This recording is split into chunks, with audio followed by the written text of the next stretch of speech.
అనునిత్యం మన ఆలోచన విధానంలో మన నాయకుడి స్ఫూర్తే మనకు గుర్తొస్తుంది.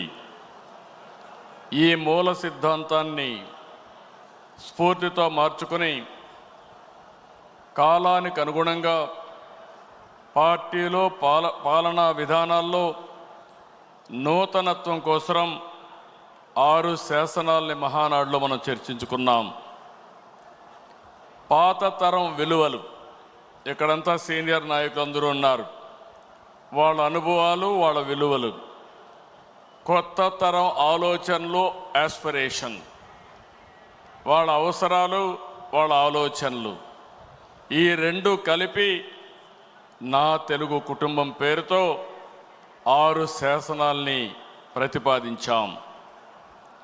ఈ శాసనాల ద్వారా తెలుగు జాతిని ప్రపంచంలోనే 2047కి నెంబర్ 1 జాతిగా చేయాలనే ఏకైక సంకల్పంతో మనం ముందుకు పోతున్నాం.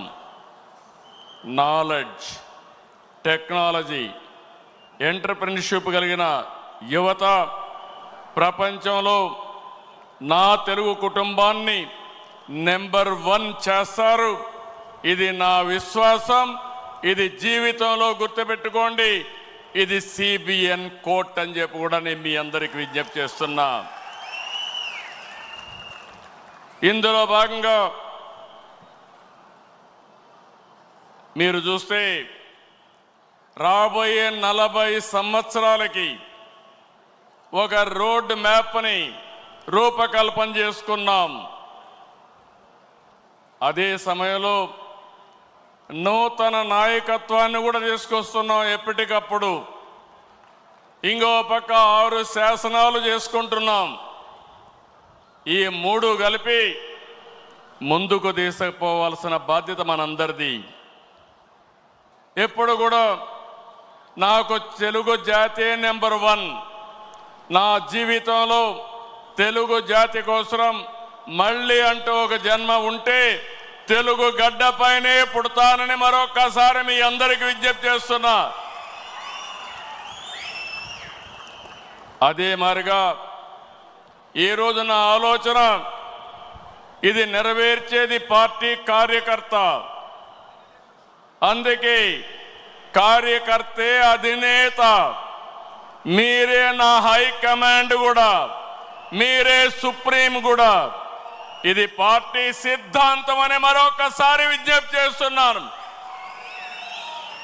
వేదిక పైన ఉండే నాయకులు కానీ మీరు కానీ అందరం గుర్తుపెట్టుకోవాల్సింది, పార్టీకి సాధారణ కార్యకర్త ఎప్పటికీ శాశ్వతంగా సుప్రీంగా ఉంటాడని చెప్పి కూడా నేను మీకు తెలియజేస్తున్నా. మామూలు విషయం కాదు. 45 రోజుల్లో 1 కోటి మెంబర్షిప్ చేయించిన, 1 కోటి పైన మెంబర్షిప్ చేయించిన ఏకైక పార్టీ తెలుగుదేశం పార్టీ. ఇంకొక పక్క తొలిసారి అసెంబ్లీకి 65 మందికి యంగ్స్టర్స్కి సీట్లు ఇచ్చాం. ఇది ఒక చరిత్ర. ఏ రాజకీయ పార్టీ కూడా ఇంత సాహసం చేయలేదు.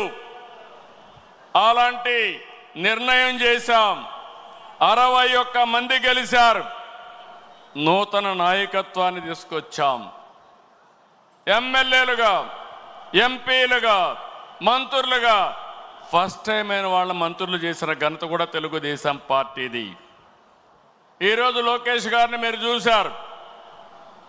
6 శాసనాలు ప్రవేశపెట్టాడు. నేను మనస్ఫూర్తిగా అభినందిస్తున్నా. మామూలుగా పోయే ఈ మహానాడుని ఒక నూతనమైన దిశలో తీసుకెళ్లాలని 6 శాసనాలు ప్రవేశపెట్టాడు.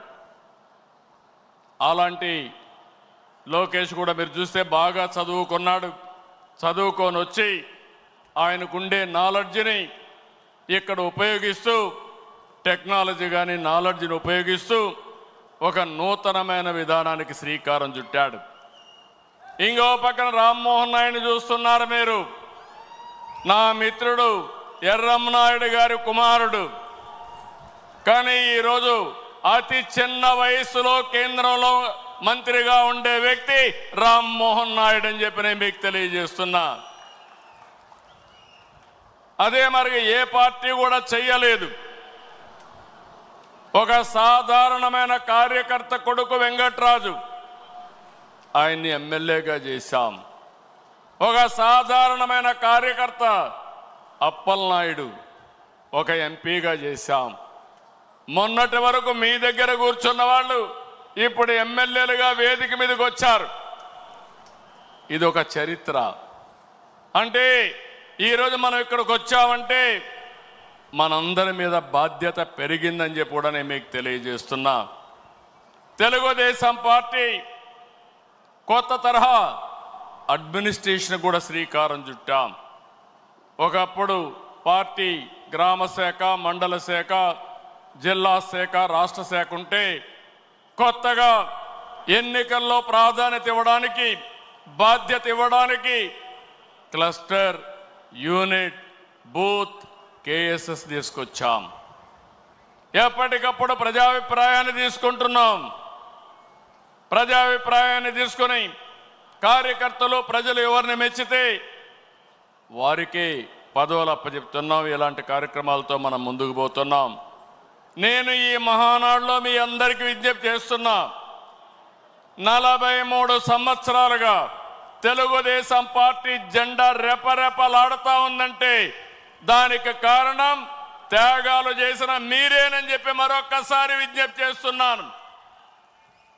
అందుకే 2025 మహానాడు, కడప మహానాడు కార్యకర్తనే అధినేతగా సుప్రీంగా గౌరవించి భవిష్యత్తులో మీ యొక్క సంక్షేమం, సాధికారత కోసం పనిచేస్తామని చెప్పి కూడా నేను మీకు తెలియజేస్తున్నా. అయితే ఇదే సమయంలో నేను ఒకటే మిమ్మల్ని అందరినీ కోరుతున్నా.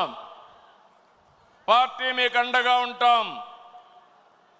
ప్రజలకు మీరు దగ్గరగా ఉండాలి. ఏ నాయకుడైతే ప్రజల్లో అనునిత్యం అనుసంధానం చేసుకొని పనిచేసి ఎప్పుడు ఎన్నికలు పెట్టినా తెలుగుదేశం పార్టీనే గెలవాలి, అన్ని ప్రాంతాల్లో గెలవాలి. ఈరోజు రాష్ట్రం అంతా కార్యక్రమాలు చేస్తున్నాం. అలాంటప్పుడు కొన్ని నియోజకవర్గాలు గెలిచి కొన్ని ప్రాంతాల్లో మెజారిటీ ఓట్లు వస్తున్నాయంటే దానికి కారణం అక్కడుండే నాయకత్వం కూడా అని చెప్పి నేను మీకు తెలియజేస్తున్నా. మనం రాజకీయాల్లో ఉన్నాం, రాష్ట్రాన్ని మార్చాలనుకుంటున్నాం. అలాంటి సందర్భంలో మీరు కూడా ఆలోచించాల్సింది ప్రజలకు మెచ్చే రాజకీయ పాలన మీ ప్రాంతాల్లో మీరు అందించవలసిన అవసరం ఉంది. ఏ కష్టం వచ్చినా మీరు అండగా ఉండాలి, తోడుగా ఉండాలి. అవసరమైతే నాయకత్వాన్ని అక్కడ అడిగి గట్టిగా 10 సార్లు తిరిగి మీరు ఆ సమస్య పరిష్కారం చేసే బాధ్యత మీరు తీసుకోవాల్సిందిగా నేను కోరుతున్నా. ఇంకొక పక్కన నేను ఒకటే మిమ్మల్ని అందరినీ కోరుతున్నాను. మనం కొన్ని జాగ్రత్తలు కూడా తీసుకోవాలి. నేను ఎప్పుడు కూడా చాలా జాగ్రత్తగా ఉంటాను.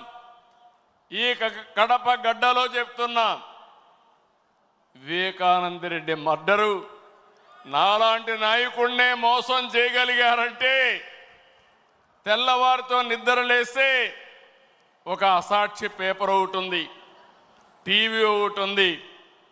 గుండెపోటుతో వివేకానంద రెడ్డి గారు చనిపోయారు. అందరి మాదిరిగా నేను కూడా నమ్మాను. అంతవరకు ఎప్పుడు కూడా నేను వేరే కోణంలో ఆలోచించేవాడిని. ఎన్నికల బిజీలోనే నమ్మితే సాయంత్రానికి మలుపుల మీద మలుపులు, గొడ్డలితో మెదడు కూడా బయట వచ్చి అంత చిన్నాభిన్నమైపోయి రూమంతా రక్తం ఉంటే అలాంటిది కడిగేసి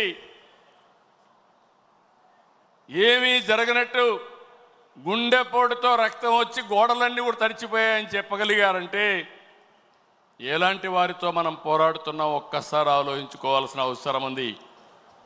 సాయంత్రానికి మలుపులు తిరిగి రెండో రోజున నారాసుర రక్త చరిత్ర నా చేతిలో కత్తి పెట్టి నా మీదనే నెపవేసే పరిస్థితికి వచ్చారంటే కెన్ యూ ఇమాజిన్ అని చెప్పి నేను మిమ్మల్ని అడుగుతున్నా. అర్థమైందా మీకని అడుగుతున్నా. అర్థమై ఉంటే చేలు పైకెత్తమని చెప్తున్నా. అలాంటి కరుడు గట్టినటువంటి నేరస్తులతో రాజకీయం చేస్తున్నాం. అందుకే నిన్న ఒకటి జరిగితే వీరయ్య చౌదరి, సంతనూతలపాడు, పల్నాడు హత్యలు జరిగాయి. హత్యలు జరిగితే నాకు అనుమానం వచ్చింది. ఇప్పుడు నేను ఎవరిని నమ్మడం లేదు. ప్రతి ఒక్క విషయాన్ని కూడా సందేహం పెట్టుకొని మనసులో వేరే విధంగా నేను ఆలోచించి ఎవరు చేశారని ఆలోచించే పరిస్థితికి వచ్చాను. చేస్తే కొంతమంది మన దగ్గరుండి వాళ్లకు కోవర్ట్లుగా పనిచేస్తూ వాళ్ళ ప్రోత్సాహంతో ఇష్టానుసారం హత్యా రాజకీయాలు చేస్తున్నారు. మన చేతితో మన వేలుతో మన కన్ను పొడుచుకొని తద్వారా రెండు పనులు, ఇది తెలుగుదేశం పార్టీ వాళ్ళు వీళ్ళనే చంపుకుంటున్నారు అని చెడ్డ పేరు తేవడం, వాళ్ళ టార్గెట్ని సులభంగా ఎలిమినేట్ చేయడం, ఇది నేరస్తులు చేసే కనికట్టు మాయ. అందుకే చెప్తున్నా, ఎవరైనా సరే మన కార్యకర్తలు కూడా ఇలాంటి తప్పుడు పనులు చేస్తే ఏ కార్యకర్తను కూడా నేను ఉపేక్షించనని మరొక్కసారి మీ అందరికీ విజ్ఞప్తి చేస్తున్నా. మీకందరికీ ఆమోదయోగ్యమైతే గట్టిగా చప్పట్లు కొట్టి మీరు కూడా ఆమోదించండి.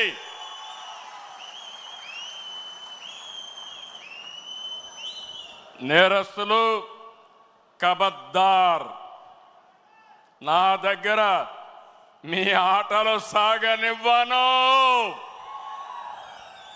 ఇది ఒక హెచ్చరిక. కోవర్ట్లు మన దగ్గరికి పంపించి ఆ కోవర్ట్ల ద్వారా మీ ఎజెండా నెరవేర్చుకోవాలనుకుంటే ఇది మీకు సాధ్యం కాదు. అందుకే మిమ్మల్ని అందరినీ కోరుతున్నా, వలస పక్షులు వస్తాయి, వలస పక్షులు పోతాయి, కానీ నిజమైన కార్యకర్త శాశ్వతంగా ఉంటాడు. ఆ విషయం మనందరం గుర్తుపెట్టుకోవాల్సిన అవసరం ఉంది. పార్టీ బలోపేతం కావాలి. అదే సమయంలో కోవర్ట్ల పట్ల జాగ్రత్తగా ఉండవలసిన బాధ్యత మనందరిపైన ఉంది. ఇది నేను కార్యకర్తలందరికీ విజ్ఞప్తి చేస్తున్నా. ఈరోజు ఎక్కడికక్కడ మనం అందరం కూడా ఆలోచించుకుని రాబోయే రోజుల్లో ఇంకా పగడ్బందీగా కార్యక్రమాలు చేపడతామని మీకు తెలియజేస్తూ, అదే సమయంలో ఎన్టీఆర్ మెమోరియల్ ట్రస్ట్ ద్వారా న్యూట్రిఫుల్ యాప్ పెట్టాం, బ్లడ్ డొనేషన్ క్యాంపులు పెట్టాం. ఇవి కూడా మీరు సద్వినియోగం చేసుకోండి. అదే మాదిరిగా ఈరోజు 5 లక్షల రూపాయలు ఇన్సూరెన్స్ ఇస్తున్నాం.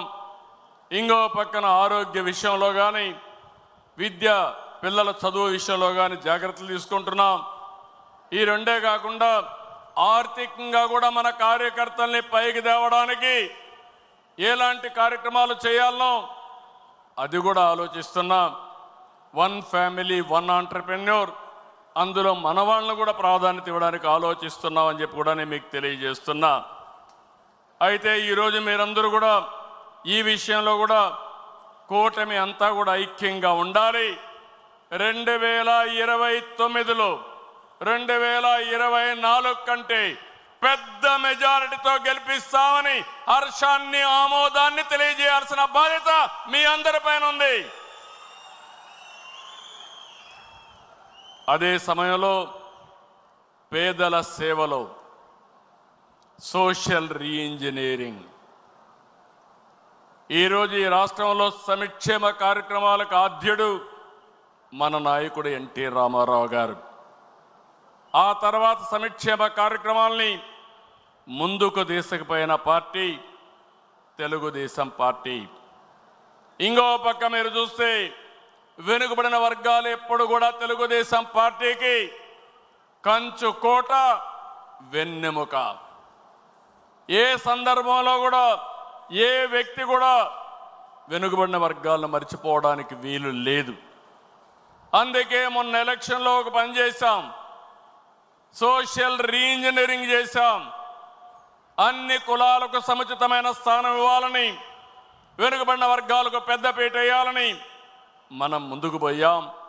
దీని ఫలితాలు కూడా బ్రహ్మాండంగా వచ్చాయి.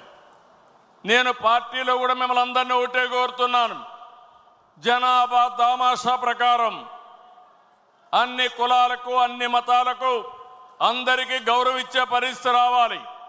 దీనివల్ల ప్రజల్లో విశ్వాసం పెరుగుతుంది, పార్టీకి లాభం వస్తుంది, భవిష్యత్తుకు కూడా ఎన్నికల్లో గెలవడం కూడా ఈజీ అవుతుందని చెప్పి కూడా నేను మీకు తెలియజేస్తున్నా.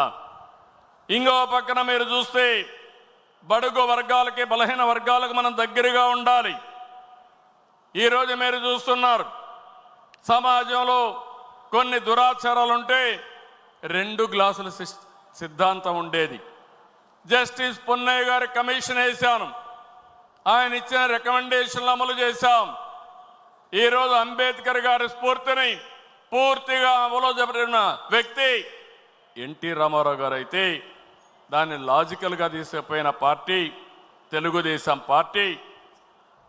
ఈరోజు మనం గుర్తుపెట్టుకోవాల్సింది, ఫస్ట్ టైం బాలయోగిని లోకసభ స్పీకర్గా చేశాం, ప్రతిభా భారతిని అసెంబ్లీ స్పీకర్గా చేశాం, ఎర్రం నాయుడు, యనమల, కళ, కేఈ, అయ్యన్న పాత్రుడు, కాలవ, నక్క ఆనందబాబు వంటి బలహీన వర్గాలకు సంబంధించిన నేతల్ని పార్టీ ఈరోజు ఎంతో గౌరవించి ముందుకు పోయాం. వారి సేవలు కూడా పార్టీకి ఎంతో చేశారు, ప్రజలకు సేవలు చేశారు. వాళ్ళని ఎప్పుడూ మర్చిపోలేమని చెప్పి కూడా నేను మీకు తెలియజేస్తున్నా. సామాజిక న్యాయం చాలామంది మాట్లాడారు, చేసి చూపించిన పార్టీ తెలుగుదేశం పార్టీ. ఒక్క వెనుకబడిన వర్గాలే కాదు, ఎస్సీలు ఉన్నారు. ఎన్నో సంవత్సరాలుగా ఆందోళన చేస్తూ ఉంటే మాలా మాదిగా కేటగరైజేషన్ ప్రవేశపెట్టిన పార్టీ 1996లో ప్రవేశపెట్టిన పార్టీ తెలుగుదేశం పార్టీ. దాన్ని కాపాడలేకపోతే మళ్ళీ సుప్రీంకోర్టు పోయి కొట్టేస్తే మళ్ళీ 7 బెంచ్ సుప్రీంకోర్టులో మళ్ళా ఇది సాధ్యం అని చెప్తే 96లో చేసిన వర్గీకరణ 2025లో తిరిగి చేసే అవకాశం వచ్చిందంటే అది తెలుగుదేశం పార్టీ సామాజిక న్యాయం, పేదవాళ్ళ పట్ల ఉండే అభిమానం. ఇలాంటి చాలా చేశాం. ఇది కాకుండా సెన్సస్ తీస్తున్నారు క్యాస్ట్ వారిగా, ఇది రైట్ డైరెక్షన్. నేను కేంద్రాన్ని అభినందిస్తున్నా. ఒకసారి సెన్సస్ వస్తే ఏ కులానికి సంబంధించిన వ్యక్తులు ఎంతమంది ఉన్నారో తెలిస్తే దాన్ని ఆధారంగా చేసుకుని వాళ్ళ ఆర్థిక పరిస్థితులు కూడా అధ్యయనం చేసుకుని వాళ్లకు ప్రత్యేకమైన పబ్లిక్ పాలసీలు ఇవ్వగలుగుతాం. దీనివల్ల ఎంతో మేలు జరుగుతుంది. ఇదే సందర్భంలో ఇక్కడుండే మిమ్మల్ని అందరినీ నేను కోరేది, జనాభా ఒకప్పుడు నియంత్రణకు పోయాం, ఇప్పుడు జనాభా ప్రమోషన్ కింద పాపులేషన్ మేనేజ్మెంట్ కింద మనం మాట్లాడుతున్నాం. ఇది కూడా చాలా అవసరం. లేకుంటే భావి తరాల్లో భవిష్యత్తులో యంగ్స్టర్స్ తగ్గిపోయే ప్రమాదం వస్తుంది, చాలా సమస్యలు వస్తాయి. నేను ఒకటే, ఇవన్నీ కాకుండా ఒక ప్రభుత్వం, రాష్ట్ర ప్రభుత్వం, కేంద్ర ప్రభుత్వం ఇచ్చే సంక్షేమ కార్యక్రమాలే కాకుండా అదనంగా P4 తీసుకొచ్చాం. ఇది పేదల పట్ల ఒక వరంగా తయారవుతుంది.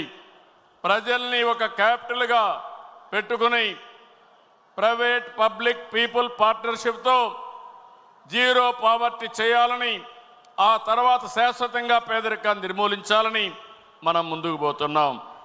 ఇది కాకుండా ఇంకొక పక్కన చూస్తే స్త్రీ శక్తి, ఇది గేమ్ చేంజర్. ఆస్తిలో సమాన హక్కు ఇచ్చింది ఎన్టీఆర్, ఆ తర్వాత డాక్రా మహిళల్ని పెట్టింది నేను. 33% ఉద్యోగాల్లో కాలేజ్ సీట్లో రిజర్వేషన్లు పెట్టింది మనం. ఈరోజు నేను ఒకటే హామీ ఇస్తున్నా, ఎవరైనా సరే ఆడబిడ్డల పైన సోషల్ మీడియాలో క్యారెక్టర్ అసాసినేషన్ చేస్తే అదే చివరి రోజు అవుతుంది, గుర్తుపెట్టుకోమని హెచ్చరిస్తున్నా. ఇలాంటి కఠినమైన నిర్ణయాలు తీసుకుంటాం, ఆడబిడ్డలకు న్యాయం చేస్తాం. ఈ సంవత్సరం 1,00,000 మంది డాక్రా సంఘాల్ని పారిశ్రామికవేత్తలు చేయాలనే కార్యక్రమం పెట్టుకున్నాం. 22 మందికి ఎమ్మెల్యే సీట్లు ఇస్తే 20 మంది గెలిచారు. ఈ రేషియోలో చూస్తే ఎంతమంది ఎమ్మెల్యేలుగా మహిళలకు ఇస్తే, ఎంపీలుగా ఇస్తే తప్పకుండా ఎక్కువ గెలిచే అవకాశాలు ఉన్నాయి. దీన్ని కూడా ప్రారంభిస్తామని చెప్పి కూడా నేను మీకు తెలియజేస్తున్నా. అందుకే ఇక్కడే కడపలో మీరు చూస్తే మాధవరెడ్డి ఉంది. ఆమెనందరూ కూడా తక్కువ అంచనా వేశారు, రిజల్ట్ చూశారు, అదరగొట్టింది. అదే మహిళా శక్తి అని చెప్పి నేను మీకు తెలియజేస్తున్నా.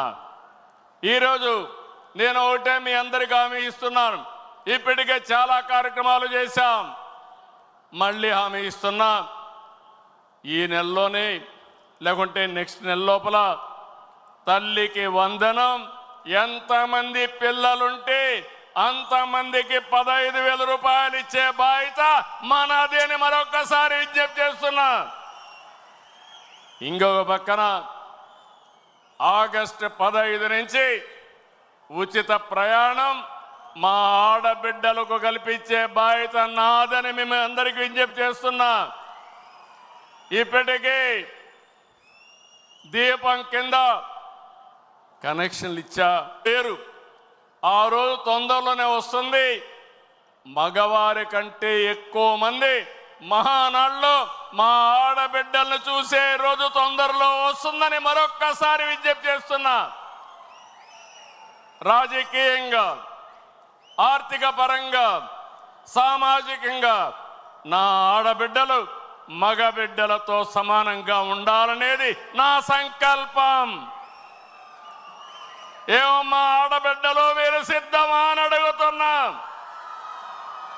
ఏంటయ్యా మీరు కూడా సిద్ధమా సహకరించడానికి అని అడుగుతున్నా. ఆడబిడ్డల్ని ఎక్కడైతే గౌరవిస్తామో అక్కడ భవిష్యత్తు బంగారుగా ఉంటుందని మరొకసారి మీకు తెలియజేస్తున్నా. ఇంకో పక్క అన్నదాతకు అండగా ఉంటాం. 50 రూపాయలకే కరెంట్ ఇచ్చిన పార్టీ తెలుగుదేశం పార్టీ. సాగునీటి ప్రాజెక్టులకు ప్రాధాన్యత ఇచ్చిన పార్టీ తెలుగుదేశం పార్టీ. యాంత్రీకరణ, రుణాలు, సబ్సిడీలు ఇచ్చిన పార్టీ తెలుగుదేశం పార్టీ. పామాయిల్ లాంటి సాగును తీసుకొచ్చిన పార్టీ తెలుగుదేశం పార్టీ. 30 సంవత్సరాల కంటే ముందు రాయలసీమని సస్యశ్యామలం చేయాలని మైక్రో ఇరిగేషన్ తీసుకురావడమే కాకుండా 90% సబ్సిడీతో ఇచ్చిన పార్టీ తెలుగుదేశం పార్టీ. పూర్తిగా ఇరిగేషన్ ప్రాజెక్టులు పూర్తి చేస్తాం. అదే సమయంలో నేను ఒకటే కోరుతున్నాను, ఆహారపు అలవాట్లు మారాయి.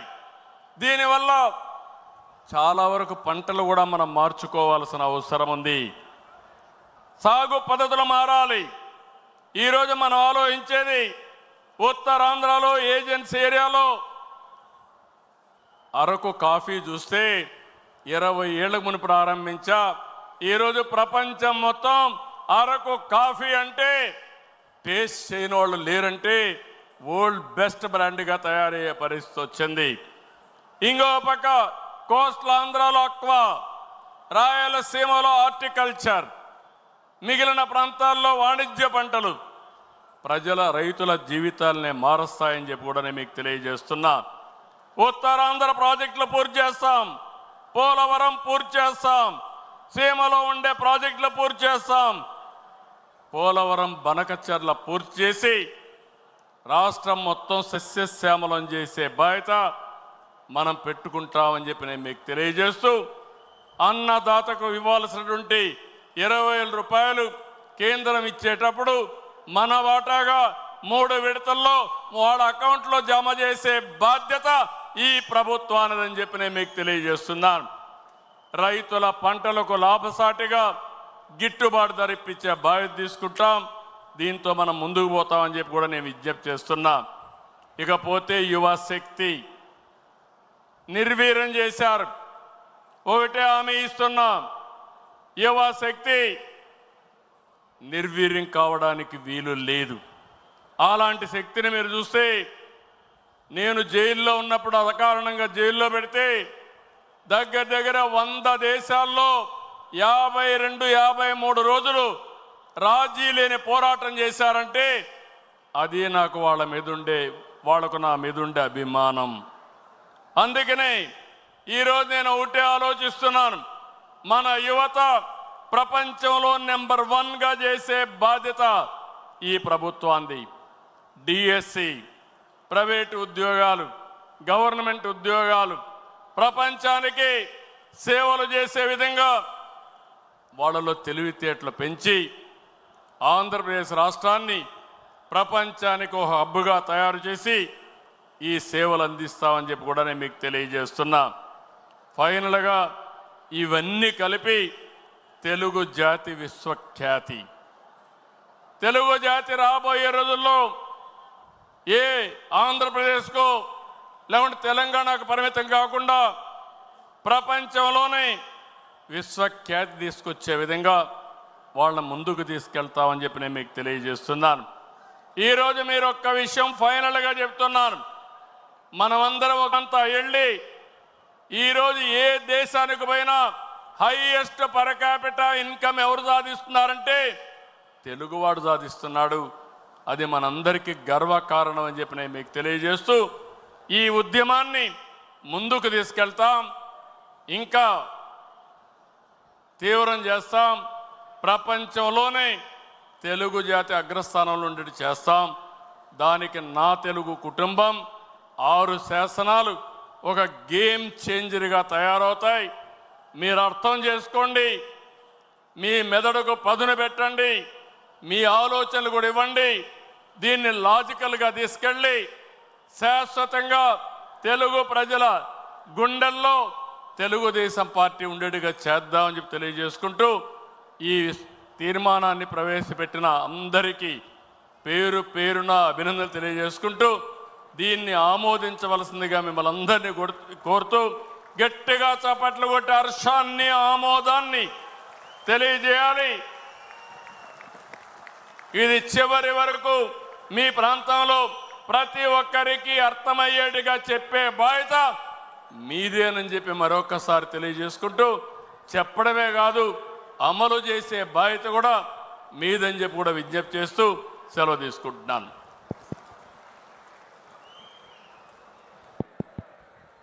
సభా కార్యక్రమంలో తర్వాత 3వ తీర్మానాన్ని ప్రవేశపెట్టడం జరుగుతుంది. రాష్ట్రం విధ్వంసం నుండి పునర్నిర్మాణం వైపు అడుగులు అనేటువంటి తీర్మానాన్ని ప్రవేశపెట్టడానికి 6 సార్లు శాసనసభ్యుడిగా పొన్నూరు నియోజకవర్గం నుంచి ఎన్నికైనటువంటి వ్యక్తి, ప్రజల పక్షాన తన స్వరాన్ని వినిపిస్తున్నటువంటి ఆ ప్రభుత్వాలని నిలదీసినటువంటి ప్రతిపక్షంలో ఉన్నప్పుడు నేడు ప్రజల పక్షాన పనిచేస్తున్నటువంటి వ్యక్తి శ్రీ ధూళిపాల నరేంద్ర గారిని రావాల్సిందిగా సగౌరవంగా ఆహ్వానిస్తున్నాం.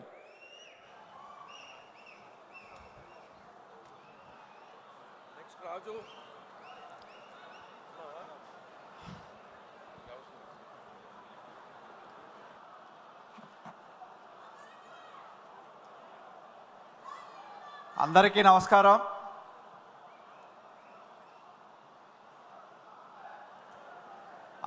నమస్కారం.